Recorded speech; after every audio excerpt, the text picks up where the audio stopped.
Good morning to everyone. Be'ezrat Hashem Mincha today is going to be 7:25. Please be on time.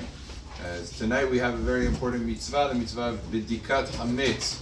B'dikat Chametz, that mitzvah begins at the night time. The night time is Tzet Shlosha Kochavim. It's going to be today, for where we are, 8 o'clock. 8 p.m.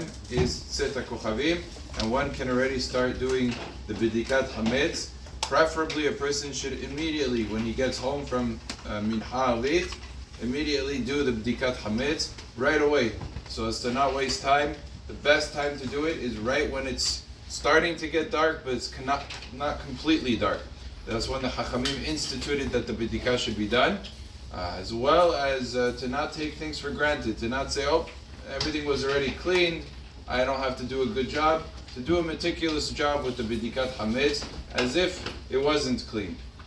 One place that people have to be careful to check is the backpacks. If you have little children, a lot of times they bring home from school, they put in from their locker rooms all this candy, all this cookies, all these things. Make sure the backpacks were checked. Now, Ovadia writes, if the backpacks were checked before the night of the 14th, let's say the mother went ahead and she looked through it and she checked everything, you don't have to check it again during the B'dikat Chametz, as well as the cars, by the way. The cars also you have to check. People don't sometimes realize you have to check the cars as well to make sure that there's no Chametz there. So any place that there's a possibility that there will be Chametz, you have a responsibility to check in those locations and to do as meticulous of a job. We obviously use a candle. L'chatchila, one should use a single candle, not like a Havdalah candle. A regular single candle to do the bidikah. If he doesn't have a candle, or for certain places where it's hard to get to with a candle, for that you can use a flashlight. That's put out to use a flashlight in those cases. When he does the bidikah, really the entire time of the bidikah, you should only talk about things that are relevant to the bidikah.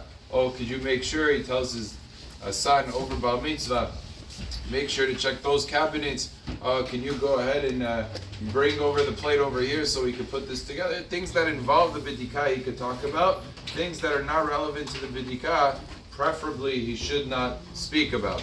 If he did talk about other things, he answered a phone call or something else, during the B'dikat Chametz, he's not required to go back and to say a beracha on the bidikah. However, he can't interrupt from the beracha of the bidikah to the beginning. The beginning of the bidikah he has to make sure to do without